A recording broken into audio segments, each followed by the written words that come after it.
I've been a bit rocked lately. You know what, like with Australian singers, anyone felt the grief of what's happened?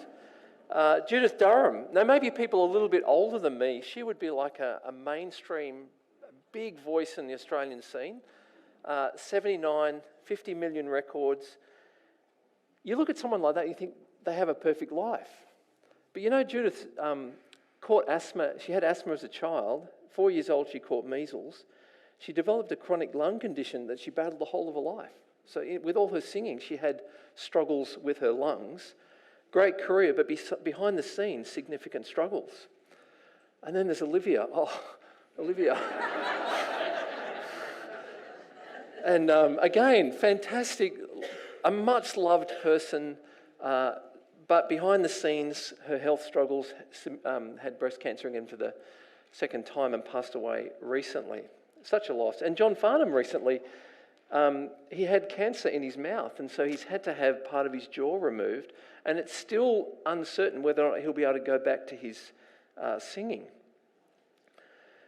So it doesn't, however famous someone is, however great their life is, whatever career they've got, often there's struggles behind the scenes. They have to, even the most famous people go through stuff. There's good things in life, but for most of us, behind the scenes, under the surface, there's often a struggle, something we have to work through. Chances are that's true of all of us, that, whatever our life looks like on the outside, there is struggle. There are things that we work through behind the scenes. Sometimes people know about them, sometimes they don't.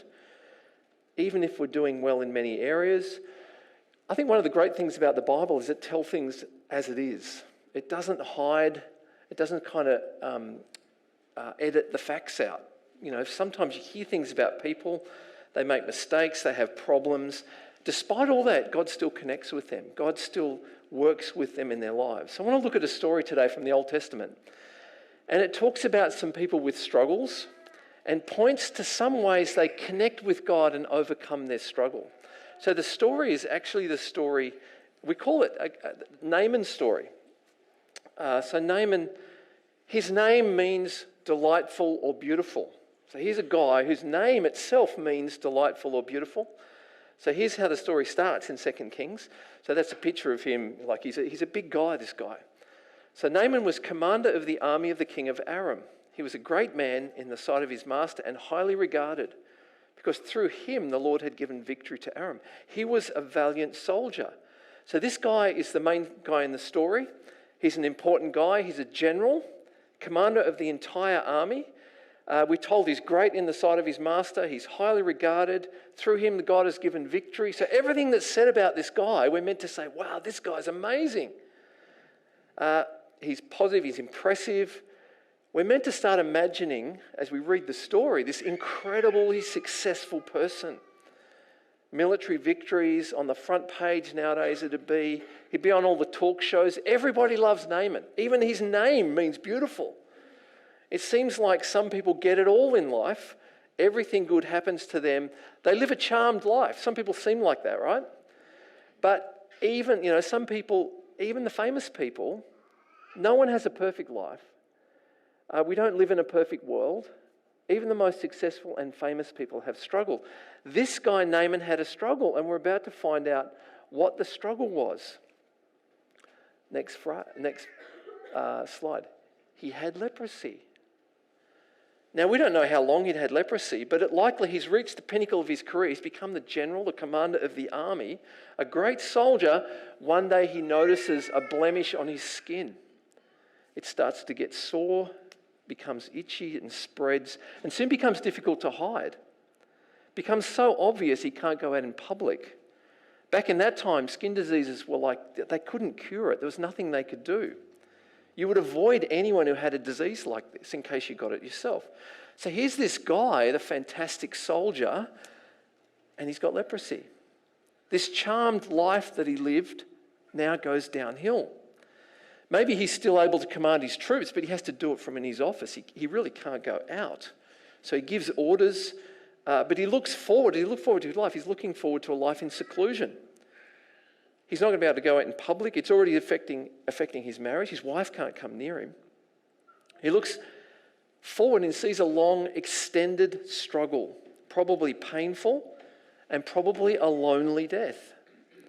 Now, he's been to the doctors, they've done their best, but they just don't have the technology to fix it.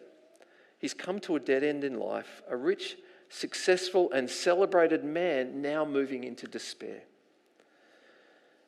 Even the most famous people, even when we think we've got it all together, when people seem to have it all together, there can be struggles under the surface.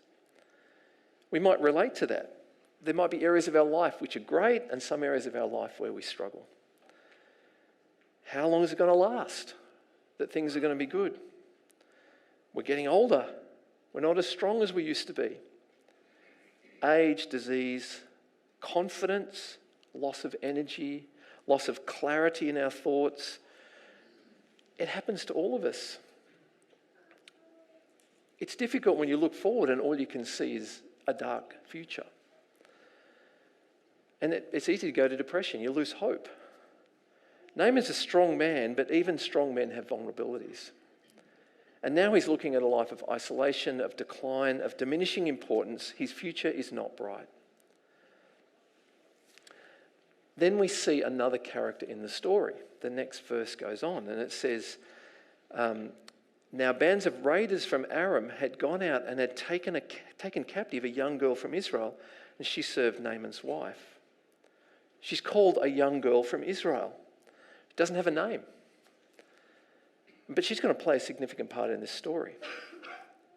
It says that the raiders of Aram went out and had taken her captive, and now she served Naaman's wife. It's very easy to skip over that part of the story. She's been taken captive in a military campaign. Let me recast the story in the words probably would make sense today. So Naaman is the general. He's in command of all this. He's keeping the borders secure. So he's sending out raiding parties to anyone who disagrees with him. He wants to keep the peace. They're given orders. You can steal grain. You can burn houses. You can restrict the freedom of anyone who resists you. And bring back slaves whenever you can, because we need a workforce. That's how raiding parties work. They've done it all through the ages. Go to Myanmar. Go to Nigeria. These things are happening in our world today. Very similar things. So one day a raiding party comes to, I'm going to give her a name. I'm going to call her Bethany. I don't know why, but it's an Israelite name. Let's give her a name. They push over the fences. Her mother and father are injured in the fighting. She doesn't know what's happened, but she's told to run. As she escapes the house, she gets a fair way out. A soldier comes and grabs her by the wrist. She has a rope tied around her. She's forced to walk the 20 kilometres back to the territory of Aram. When she arrives, she's put in a camp with all these other prisoners. The boys over there are being trained to fight. She doesn't remember everything that happened in that camp, but she still has nightmares about the experience. We would say today that Bethany, this young girl from Israel, probably has post-traumatic stress disorder. She's one of countless victims of war, having lost her family, lost her home. She ends up serving the wife of the general Naaman. Better probably than most of the kids that were taken captive at the time. Now, at least she's in the household of the general. She's protected, at least from those outside. Now, we don't know exactly what happened to her, but that's how raiding parties work. That's how it works when you're in a military space. She's traumatised. Likely she's been abused, and now she's a slave. So behind these just few details lies a story. It's a traumatic story. I wonder how she feels towards Naaman the general. He's responsible for her abduction. He commands the raiding parties. It's unlikely, if her parents are alive, that she'll ever see them again. She's a victim in this situation. How's she going to feel towards Naaman? It's easier to see that she probably hates Naaman, or at least is tempted to hate him. And it's easier to see how she could be looking for revenge at any opportunity. But something's going to happen in this story I think is quite surprising. I think we can imagine how she feels. It's completely justifiable for her to want revenge. Surely she would never want to do anything good for Naaman. It's understandable. She hates him and she sees him getting leprosy and probably thinks, sucked in, mate. You're getting what you deserve. Justice is being done. You caused suffering for me and many others, and now I'm sitting back. I'm enjoying seeing you deteriorate as a person. Very easy to hear, to imagine that. But instead of that, this is what happens. Verse 3, she said to her mistress, "If only my master would see the prophet who is in Samaria, he would cure him of his leprosy." That's a remarkable thing for her to say. Even after her suffering at the hands of Naaman, who's now got leprosy, she shows concern for him. She's the victim, he's the perpetrator here. She lets them know that in Samaria, where she's from, which is the northern part of Israel, there is a prophet, and this prophet could cure him of leprosy. So she's lost everything, but she hasn't lost her faith. She still believes in God. She still believes in the prophet that could heal him of leprosy. So even in her grief, she makes a significant choice, putting aside the feelings of unforgiveness, maybe hatred. Even in her own darkness, she's willing to bring a ray of hope for someone else, for Naaman, her enemy, and the cause of her difficulties. Her difficult life, the struggle she'd gone through, has not extinguished her faith. Her faith demanded even her enemy be given a chance to be healed of his disease. She could have kept that to herself. She could have watched him suffer. But she grew up believing in this God, a God who could set him free. And that faith has not been extinguished by her circumstances. She wants the name of God to be made famous. She wants to represent God well in her life. So she passes on the information. There's a prophet who could heal you from leprosy. And doing that, she becomes the hero of the story. Without her involvement, the story goes nowhere. There is no end to this story without Bethany's testimony. Without her voice, the story ends. Naaman ends up in leprosy, in grief. She ends up in her resentment, and nothing happens. It doesn't go anywhere. It's not always the person with the loudest voice who brings the most important information. This young girl, calling her Bethany, she speaks up even in her sorrow and offers somebody else a lifeline, offers her enemy something. She's prepared to bless him. It's a courageous thing to do. It talks about her character, her integrity, and of her deep faith. This is the last we're going to hear of her in the story. But her action releases a series of things that result in miracles. Let's see what happens next. So Naaman tells his master. Naaman went to his master and told him, his master is the king, what the girl from Israel had said. "By all means go," the king of Aram replied. "I will send a letter to the king of Israel." So Naaman left, taking with him 10 talents of silver, 6,000 shekels of gold, and 10 sets of clothing. The letter that he took to the king of Israel read, "With this letter I am sending my servant Naaman to you so that you may cure him of his leprosy." Now he takes a pile of cash. This is millions of dollars. He's probably got a cart out the back filled with cash, money. That's how Naaman's a rich guy. He knows what works in this world, so he's going to take the cash. Money talks. Whoever this prophet is, this money will convince him to do what's needed to be done, and I'll pay him and he will heal me. But he gets there, the king of Israel doesn't receive the news that well. So verse 7, as soon as the king of Israel read the letter, he tore his robes and said, "Am I God? Can I kill and bring back to life? Why does this fellow send someone to me to be cured of his leprosy? See how he's trying to pick a quarrel with me? Kind of misunderstands it and thinks he's got to be the one to do it." Okay, but someone's listening. Verse 8. When Elisha, the man of God, heard that the king of Israel had torn his robes, he sent him this message: "Why have you torn your robes? Have the man come to me, and he will know that there is a prophet in Israel." So Elisha hears about this and he says, "Bring him to me, send him my way." He believes that, he's confident that God will do something for him and that he'll be known as a prophet in Israel. So he goes off to his house. Okay, verse 9. So Naaman went with his horses and chariots and stopped at the door of Elisha's house. Elisha sent a messenger to him to say to him, "Go, wash yourself 7 times in the Jordan, and your flesh will be restored, and you'll be cleansed." He comes to the door. You imagine this very important man, commander of the army with a wagon load of cash, comes to the door, knocks at the door. He's ready from his position of power. He's going to lavishly reward this prophet for healing him. Naaman's heard about this prophet. He's called Elisha. He's got expectations. This money is going to buy me a really good consultation. I'm going to have all the bells and whistles. There's going to be some impressive ritual that he's going to perform. He's going to heal me with it. Naaman's used to parades. He's used to ceremony. He's used to all that stuff. That's what happens in his world. But what does he get instead? Elisha sends a messenger. Instead of a big parade and a ceremony, the prophet doesn't even bother coming to the door. He stays at his room, doesn't even come to the door.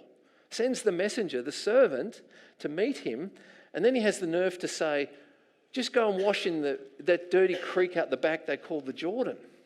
Your flesh will be restored and you'll be cleansed. Naaman was not expecting that. He wanted some big show. The prophet doesn't even come to meet him. He sends a servant.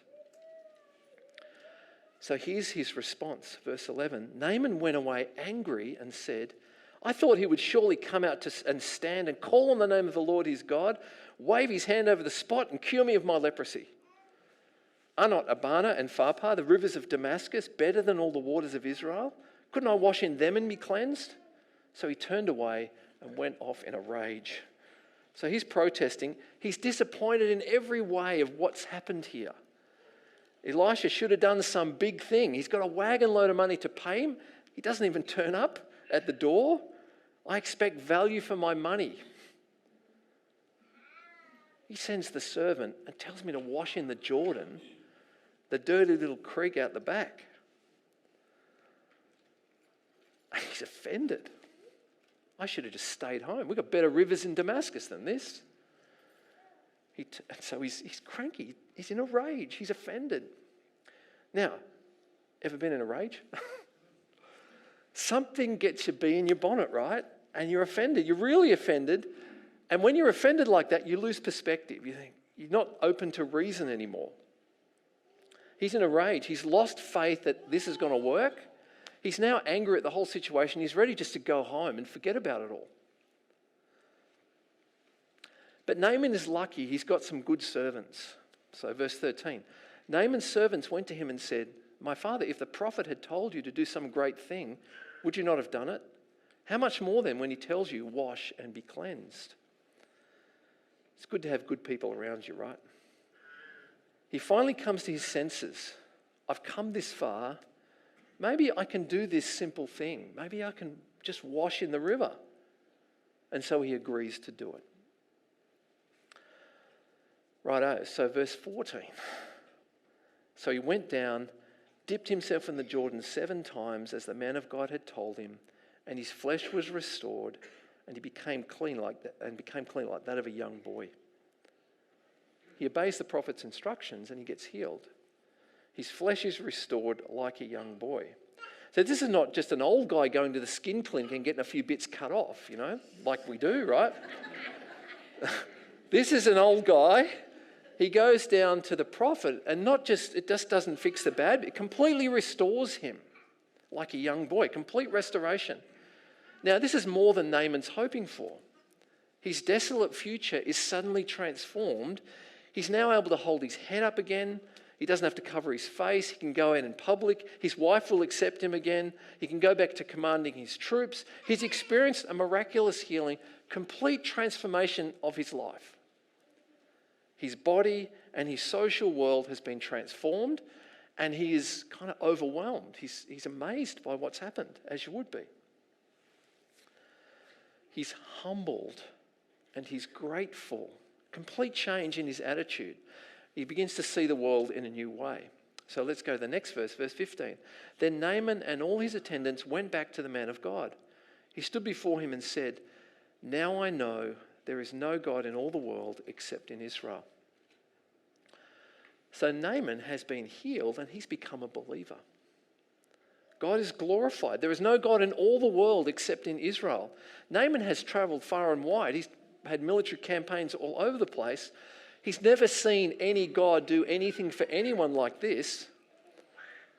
He's been healed of his leprosy. Skin is totally restored. He's experienced something remarkable. His whole life has turned around. What can he do? How does he respond to this? How does he honor this prophet, this man of God? So this is what he does, and this is what he was planning to do. The next verse, please accept a gift from your servant.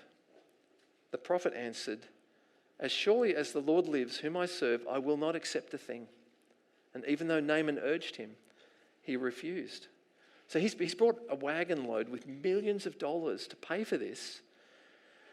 He wants to give it to the prophet. He wants to pay the guy who's helped him, who's changed his life. So here's the guy in control of armies, exalted by everyone. Even his name means beautiful, but he's a leper, now cured of his leprosy. He thinks he can pay for it. That's an honourable thing to want to do. But the prophet doesn't want it. The prophet doesn't want anything from him. I think what's really saying is, Naaman, your healing is free. All you had to do was believe. When you listen to the testimony of that young girl, Bethany, who you abducted and made your slave, you believed her testimony about what God could do. The key to your healing, this perpetrator of injustice, even him, was found when that girl decided to give testimony of the God that she knew. Despite her difficult past, that's the key event which opens the door for his healing. Even though she was mistreated, she overcame that, rose up in faith, chose even to give the gift of life to her enemy. Naaman has now encountered the God who is over all, the God who is unlike any other God. Naaman, you can't buy your healing. You can't buy restoration. It's a free gift of grace. You know, the wonderful thing about stories, and the Bible's full of stories, is that we're invited to enter into the story, to identify with the characters and the situations. So let's go to the last slide. Both of these characters start the story in a place where they're stuck. They've got some limitations, something under the surface that's holding them back. They both need to find a way forward. First of all, there's Naaman, the powerful guy, well-off, influential, beautiful, even in his name, but he's got leprosy. He's got this problem. He's got a struggle. He's stuck. His money can't fix it for him. The challenge for Naaman, is he willing to listen to the testimony of a slave? Is he willing to humble himself and wash in the river? Is he willing to do that? So he has to trust, he has to overcome his pride, he has to work through his rage, and finally humble himself before he begins and receives healing. That's how he comes to know through the prophet that there is no God in all the world like our God, except the Lord. And then there's Bethany, the girl with a difficult life. She's a victim, she's a slave. She knows there is no God in all the world like the Lord. She's experienced that. And her calling, even in her pain, is to share that gift of life with someone else. Even Naaman, who is the perpetrator, he's the one who's caused her all the problems. Is she able to overlook his past sins, to share the gift that she has of knowing this God with him? Can she point him to the one true God? Both characters are stuck in this situation. One of them knows God, but has to overcome her internal struggle in order to testify of the goodness of that God. The other one does not yet know God, has to overcome his pride and believe this testimony that God can heal. Bethany's decision, she shares her knowledge of God, even with her enemy. That's the key to unlocking the whole story. It opens the door for everything. She's got to work through her pain. It's a sign that she's working through her pain. This gracious sharing the good news about the prophet shows she's been in a difficult place, but she's working her way through that and coming out of that. His journey, he's got to humble himself. He's this high and mighty guy. He's got to get down on the ground, really, to wash in the river he doesn't want to wash in. At the end of the day, they both become overcomers. They both overcome something and go forward in their relationship with God. God becomes the source of freedom for both of them. He's the Lord, the only God, and both of them find freedom in him. Now, at that time, there was a temple.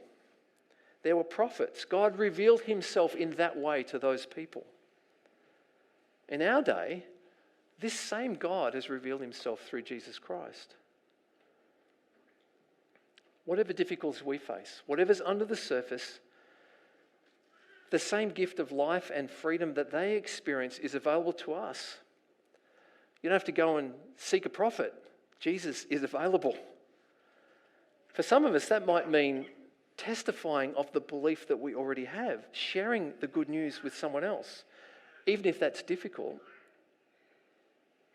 For some of us, it might mean humbling ourselves, getting off our everything is okay and humbling ourselves, even if we've got to wash in a river of baptism.